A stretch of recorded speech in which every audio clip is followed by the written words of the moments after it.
What if you can validate a startup idea without actually building it? So this episode, I chatted with Justin Mayers, who built a $100 million plus business called Kettle and Fire. And he walks us through how he comes up with the idea, how he figures out value props, how he uses Google Trends, how he spent $50 on Google Bing ads to actually validate demands. He walks through the entire story. And at the end, we use ChatGPT to redesign what Kettle and Fire could be, how he would build Kettle and Fire differently in 2025 with all the tools available.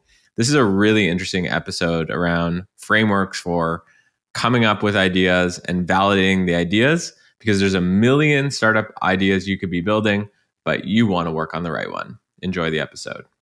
The Startup Ideas Podcast.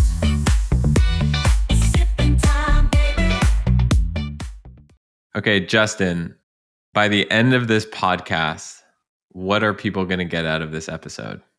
By the end of the episode, people will understand the day one steps, really the day zero steps that I took to start Kettle and Fire, which is now a 9-figure annual business. All right, let's jump in. Cool. So I wrote a blog post on this that I think is worth going through. But basically in 2014, I was sitting in my job. I was at Rackspace. And basically I was like trying to think about, I wanted to start my own company. What do I do? I'd heard a lot about bone broth from friends at CrossFit and been reading about benefits of bone broth for skin, gut, joint health. This was at a time when basically no one was talking about bone broth and you couldn't find any online. And so what I did is I thought a couple things, like this is a product that I know I want. And what I didn't know was just how many people are there out there in the world that actually want this product. And are there enough of them, or will they spend enough on the product that I can start a meaningful business? These were basically like the two main questions that I wanted to answer. And so I thought about, okay, question one, how do I figure out like how many people actually want this product? Is this okay, by the way? Like me just kind of running into this? This is awesome. Okay, great. Cool. So I had to figure out how many people want this product. I looked at places where basically people in the paleo community, which I was one, people in the CrossFit community, like where are these people hanging out? I looked at Mark's Daily Apple, Paleo Hacks, Reddit, and just kind of saw how much traffic is there, how engaged are these threads, on Reddit and the like that are talking about bone broth for skin health, gut health, joint health, all these things. And when I saw that these people were like super, super engaged, they were talking about recipes, how do you source bones, how long do you cook it, all these things. You're like, okay, there is a small, but like certainly like fanatic and like interested in this product group of people. And then at the like very micro in these tight knit communities that I wanted to target. And then I looked at the macro level and I was like, okay, how is bone broth trending from a Google Trends standpoint? And you could see it was starting to take off. More and more people were talking about bone broth. And so between those two things, I figured out that like there are at least enough people, several thousand people that are interested in bone broth and looking for this product. At the time, I was 24 years old. I was not looking to start a 9-figure business, which it is today. I was literally looking at like, can my brother and I start a business that pays us each 10 grand a month? And, if we could get to a $200,000 a year business, probably we could get around 10 grand a month in profit from that. You only need a couple thousand customers to do that, spending, a couple $100 a year each. So question one figured was answered. Any questions on that so far? What do you say to people who say the best businesses aren't started by looking at something like Google Trends? You have to go out there in the world and just fix your own problem. What do you say to those people? I think that's totally true. And to be clear, like I was fixing my own problem. I wanted bone broth. This was like, I was talking to people in my CrossFit community. I was looking to start a business, and it was a product that I wanted to help with my own gut, skin, and joint health. This was not like a random thing I'm looking for any sign of life on Google Trends. This was like literally a product I wanted that people that I respected in a space that I cared about and was passionate about were talking about. Then I just used Google Trends to validate that this would be a decent business as opposed to just like Justin's side project or something like this that doesn't actually go anywhere. If you went to Google Trends and there was, no sign of life, do you think you would have ended up starting the business? If I had gone to Google Trends and there was no sign of life, and I had done this next step, which I'll talk about, and it didn't work, I would not have started the business. Quick break in the pod to tell you a little bit about Startup Empire.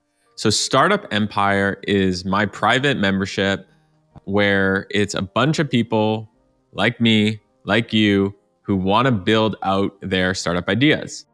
Now they're looking for content to help accelerate that. They're looking for potential co-founders. They're looking for tutorials from people like me to come in and tell them, how do you do email marketing? How do you build an audience? How do you go viral on Twitter? All these different things. That's exactly what Startup Empire is. And it's for people who want to start a startup but are looking for ideas, or it's for people who have a startup but just they're not seeing the traction that they need. So you can check out the link to startupempire.co in the description. Cool. Let's talk about the next step. Yeah. So the next step that I had was like, what I think is the biggest one is, will people pay enough to make this a meaningful business? So I bought the cheapest domain name I could find that had bone broth in the name, bonebroths, .com. And I had the genius idea to name it Bone Broths Co., which is like embarrassing in retrospect. So we still have the name still haunts me. I still have the bonebroths.com domain name. And what I did from there, spent $9.99 on the domain.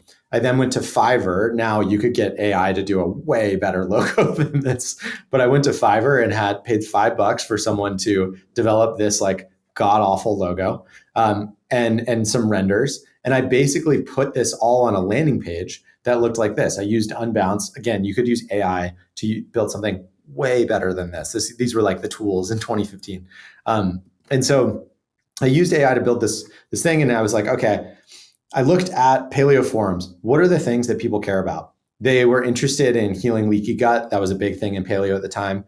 They were focused on convenience. You have to cook bone broth for 24 to 48 hours to get all the nutrient density out of it. So talked about that. Like, this is way more convenient than making it at home. And then we use only organic ingredients. And we talked about, the health benefits, 100% grass-finished bones and the like. So this was the landing page. That was the horrible, horrible thing.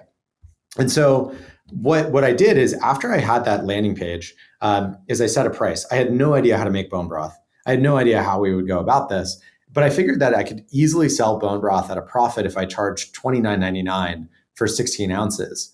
If you go to the grocery store, broth in stock is selling for like $5 for like 16 ounces. And so I was like, great, if I can charge 6 times more, I'm pretty positive I can figure out how to make the economics work. And it's a very, very good sign that if people are willing to spend $30 on a product they've never heard, tasted, smelled, whatever, that doesn't exist on a landing page that looks like it was a scam, that is probably a pretty good sign that this is a thing that people really, really want.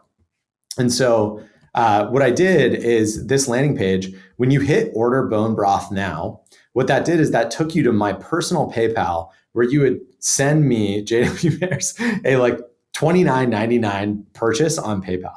And as soon as people did that, so this was literally the flow for someone coming to the website. Was someone would end up on the site, hit order now, and then get prompted to send money to my personal email address. And so after spending about $100 on Bing ads, because Bing was cheaper than AdWords, we saw that people were actually like paying me money. Like, you can see, April 12th, someone paid, April 15th, someone paid, April 20th, someone paid, April 21st, someone paid. Like, these are very, very small dollar amounts, but I had a tiny advertising budget because, that's what I was doing. And so even without a product, with a super sketchy checkout flow, people were actually converting. And so this, after the entire test was over, we had about a 30% conversion rate where people ended up clicking the order now button. And so over the course of the 2-week test that I ran, to this janky checkout flow, to this bad landing page, made almost $500 in revenue. And I figured that on that $500 in revenue, I think I was spending $250 or so in ads. And based on the conversion rate, the incredibly janky checkout flow, the ad costs, all this sort of stuff, I backed into the idea that I was fairly certain that if I made a product, that we would be able to sell something on the order of like $100,000 or so per year under this very janky flow. And so to me, question 2 is answered. Like, people will actually pay for this. The best part of the story is you use Bing. Yeah. Like how ghetto and sketchy Bing is. I was so broke. It's perfect. Yeah. No, but I think there's a lesson in budget. there, right? The lesson is, you were just trying to validate your thesis ultimately, Yes, right? So it exactly. didn't make a difference if it was Google or Bing. Exactly. Yeah. And so I can also talk about the next steps here, because I think the next step is important too. Because at this point, had validated the macro, there's enough search volume and people care about this in communities. I'd validated the economic and the micro piece, which is people will actually click on the order now button and PayPal me money. And then what I wanted to see is basically, can we actually make the product? And so the first thing that I did after validating those two things is I sent this email to every single person that had placed an order, and basically just said like, hey, I'm the founder of the Bone Broths Co. I wanted to reach out and say I'm very excited. We don't have the product in stock because I'd never made it and we had no product. But I was like, either I can refund you in full today, or I can give you a 50% discount and we'll ship in a few weeks, is what I said. That was extraordinarily optimistic. It ended up being like 8 months. But we still had people that were on the list, and they were like, figure it out. I'm excited to try the product whenever you do it. And so anytime a customer, everyone was happy. I was very upfront with them. Most of them decided to take the 50% off deal. And the few customers that didn't, I just refunded them. And so through this entire process, this is basically like how I validated the idea for Kettle and Fire. I made sure that this was an idea that enough people cared about that they would actually send me money, that I think we could build a good business, and do it in a way that, we had people that were that basically were paying us money for a product that didn't exist. And then it was just time, it took me the next 8 months to figure out how to actually make this and scale it and like all these sorts of things that go into business building. But I think that this was really the start of our experience, building Kettle and Fire. So Kettle and Fire was started years ago. And my question to you is, it's 2025 now. A lot has changed. What would you have done differently today? You mentioned AI. Yeah. So I think today I probably would, the landing pages, all the stuff that I made would be much better if I was doing it today. You saw the landing page I used; it was terrible. So I think that there's an improvement there. I think that there's also ways that you can use AI and other tools to quickly scrape and get a sense of like sentiment analysis across Reddit. Are people talking about it on forums? What are people saying about it on Twitter? There's all these really powerful tools that didn't exist then. But I still do think fundamentally that the core thing of like, try and sell a product even if it doesn't exist now, and see if people will give you money for it, even if it means like DMing people on Twitter, emailing friends, texting friends, like just try and get like 10 people to pay for the thing that you're trying to build, and you will have it will be massively validating, and you'll very quickly understand, is this a thing that people care enough about or not? You have a history of building CPG products, Kettle and Fire, Shirley Wine. Now you're building more of a marketplace software product. Do you see, like, for the person listening who's looking for startup ideas, who wants to build a business, who believes in the framework that you have, is there still opportunity in CPG? Should people be focusing on software?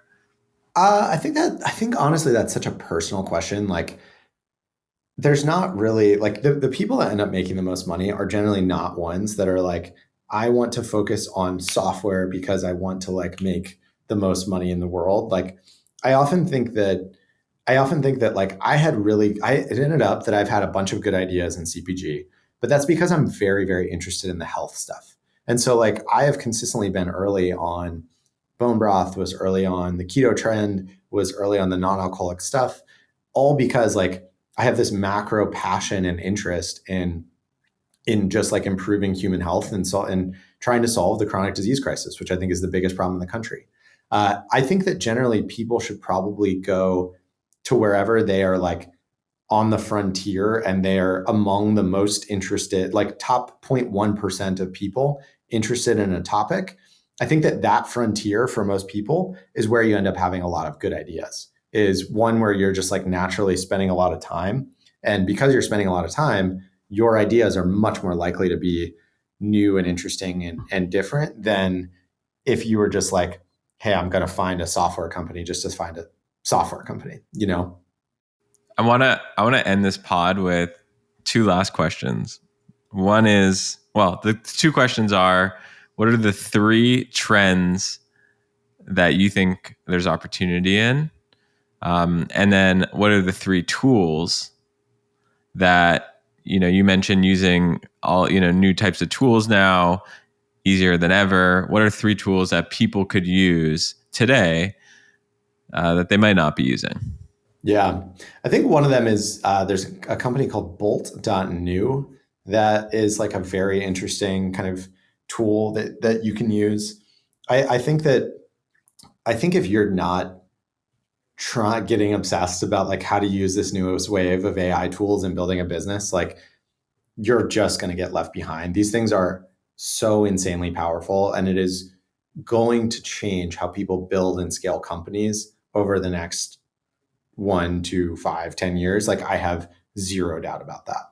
And so I think that getting familiar with these different tools, like bolt.new is one, Rourke, RORK is another one. And just sort of, and frankly, playing with just the frontier models, Claude, GPT, Gemini, it just makes a lot of sense in my view. And becoming a like top 1% user, there's probably few things that you can do that will be as high leverage as that.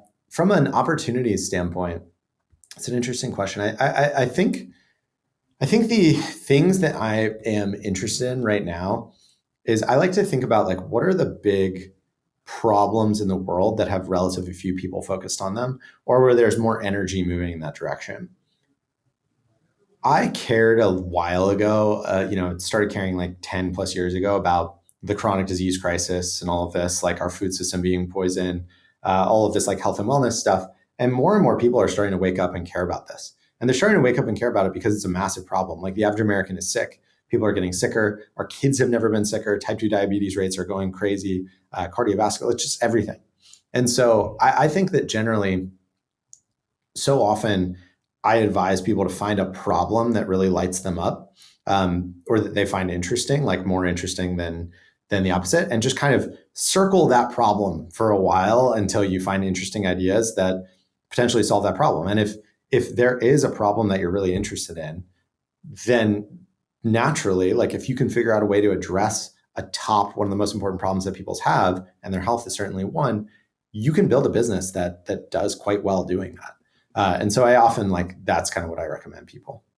I love it, man. I love it. It's simple.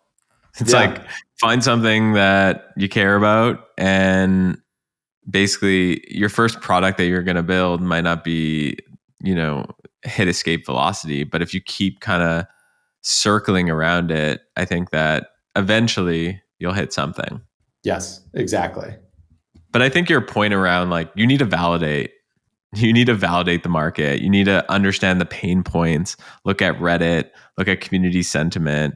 All the data is out there. It's just about, distilling it in a way. I think what you did, I don't know if you did it manually, you probably did, but on your original Kettle and Fire website, you had like the three almost like problems that you're solving. Yeah. And it was so clear. You wrote it like, like you talk, super plain English. I think that, what you can do now with AI is you can go and sort of distill that simply, use bolt.new to actually build the landing page, launch it. Like we're talking about a startup in like a day. Totally. I mean, if anything, I think that someone that has a big or has like a strong opinion on a product they want to make or a direction the world is moving, they're almost at an advantage with these AI tools relative to like a small or even medium-sized team. Because if you are someone that like has a very strong opinion of like what the world should look like, you can use these tools to build that product. Whereas a team of 3, team of 5, team of 10 can do the same, but it requires coordinating a vision across like all of these different people. And so I basically think that the new types of there's a whole universe of products that can now be built by like one guy in a basement using these AI tools that can be as good, if not better, than many of the tools that have previously taken like tons of people to build. Dude, have you been playing with the ChatGPT 4.0 image? Not yet. It just came out today, right? Yeah, exactly. Yeah, I'm getting a bunch of texts about it, but I haven't yet. So let's just do this for fun. I attached the Kettle and Fire product. Let's redesign that product and using ChatGPT 4.0 and see what happens. Like, let's see if ChatGPT can redesign this in a beautiful way. If you were talking to your like chief design officer, what would you say for fun? Like, how would you? What should I prompt it? I'd be interested, like, if we wanted to make a functional beverage or a drink, like, what would that look like, and how would we make it accessible and look good? If we wanted to make a functional beverage, how would we design it to make it look fresh, cool, engaging? We being we're Kettle and Fire. And let's just see if what happens. Because in your day, in our day, really, we would have to go to like Fiverr, right? Totally. But like if you can create something that's high quality and it's just, by the way, I think you do need to pay $20 a month for this, but it's literally $20 a month. It's you could be testing dozens of startups a month to find that right one for you. Totally. Okay, so usually I've noticed it takes about like 30 seconds to a minute to generate these.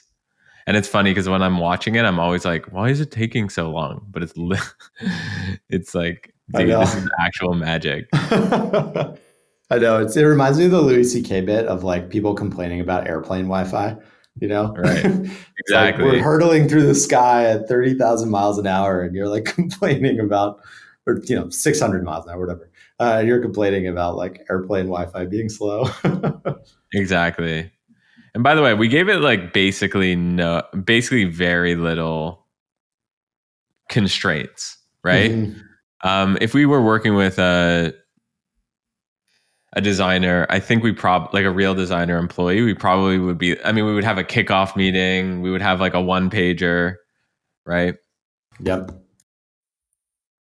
And I actually think that's best practices for a lot of that is, create, like I do find that a lot of these AI models work better when you do give it a bit more constraint. Mm-hmm. So we're getting it's starting to load. And you can see that it took the image and it's making it look like the same, right? It doesn't look like in the image I gave, it's a non 3D image basically. Mm-hmm. But what do you think so far? I mean, it's pretty wild. I haven't played with this at all. This is amazing. Right? 10 grams of protein, collagen. I don't know if that's accurate. Yep. And it's cool. It's definitely cool. Yeah, totally, man. This is so cool. So how does this change how people build CPG products? I think that there's all of these barriers to building CPG brands. It's basically like, can you make the product? Can you design it? Can you build a good brand? Can you market it well? And I think that the barriers are just more and more coming down. Like, this is great design. My day we paid an agency, I think 60 grand to come up with this vibe and look and all these sorts of things. Maybe if that collapses to $200 a month, you know what I mean? Like, all of a sudden it's a different kind of thing. Totally. Look at the functional beverage logo coming on right now. Yeah. Like pretty fire. People in the Yeah. comment section are gonna love it or hate it, but Yeah. like This was one prompt. Like we one prompted a whole new product line. Wow. It's crazy.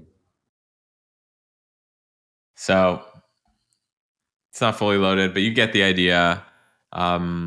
Justin, thanks so much for coming on the show. I'll include where people can find you in the show notes if they want to follow you for more. But is there anything else you want to leave people with? No, I just want to say thanks for having me on. I'm super excited to chat about this and yeah, I love it. All right, my man. I'll see you around. All right. Thank you.